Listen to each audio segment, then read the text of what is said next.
Christians around the world and many non-Christians are outraged because the Republic of Turkey has announced that Hagia Sophia will once again be converted into a mosque. Christians are angry. Christians are upset. But not me. I always look on the bright side. I focus on the positive, not on the negative. When life throws Islam at me, I make myself a nice tall glass of Islaminade. In this video, I'm going to explain why the reconversion of Hagia Sophia into a mosque isn't as bad as you might think. But first, since many viewers may not know much about Hagia Sophia or its significance in Christian history, here's a quick review of the current conflict.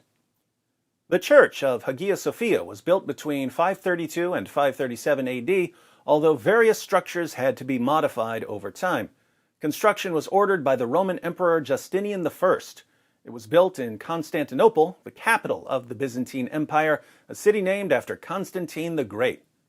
For many centuries, Hagia Sophia was the largest cathedral in the world, and for a while it had more interior space than any other building on the planet. There were numerous mosaics depicting Jesus and Mary and other figures in the church, and a vast array of Christian relics were housed there. Hagia Sophia was the seat of the Archbishop of Constantinople, the spiritual leader of the Eastern Orthodox Church, and it was the main house of worship for Eastern Orthodox Christians until Constantinople was conquered by Muslims in 1453. While the city was under siege, women, children, the sick, the elderly, and the wounded took refuge in Hagia Sophia. Once the Muslims captured the city, they battered down the door of the church, killed many of the sick, elderly, and wounded, took the women as sex slaves, and enslaved the children. The church was converted into a mosque, the relics were destroyed, the mosaics were either destroyed or plastered over, and minarets were eventually added. Hagia Sophia was a mosque until 1931, when it was shut down by the secular Turkish government. The Republic of Turkey uncovered the Christian mosaics and reopened Hagia Sophia as a museum in 1935. It was a museum for 85 years until Turkish President Erdogan announced that Hagia Sophia was once again a mosque. Naturally, Muslims gathered outside and began shouting, Allahu Akbar. Tonight, some of his supporters took to the streets to celebrate the verdict. But the fear now is that the decision will sow the seeds of acrimony between Christians and Muslims, with the conversion of a magnificent unifying symbol into a potentially divisive one. Am I upset? Not one bit. Look on the bright side.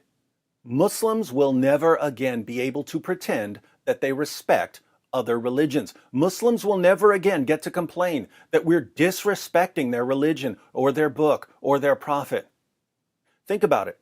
Islam's holiest sites were taken from other religions. The Kaaba was a pagan shrine surrounded by pagan idols. Muslims conquered Mecca, smashed the idols to pieces, and made it the heart of Islamic worship.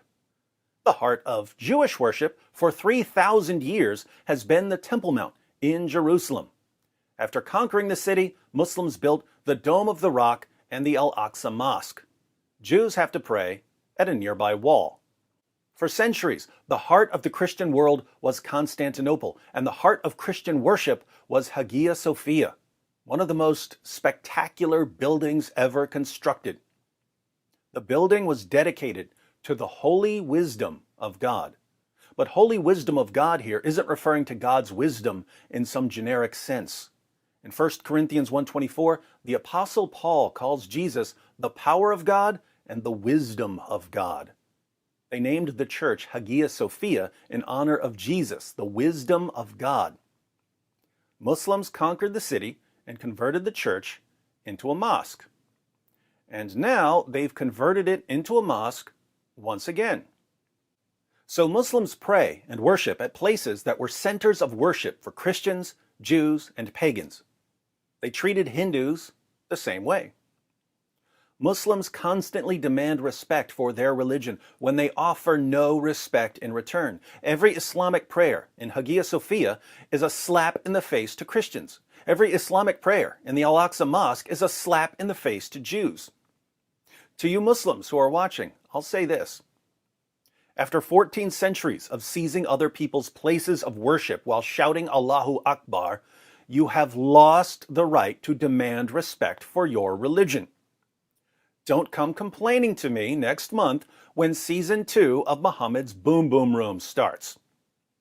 Don't complain to me about how the Jews took your land when the land you pray on was taken from Christians and Hindus and every other group your armies encountered while trying to conquer the world. Your places of worship are monuments to your colossal hypocrisy. Thank you for reminding us of that yet again. We won't forget this time.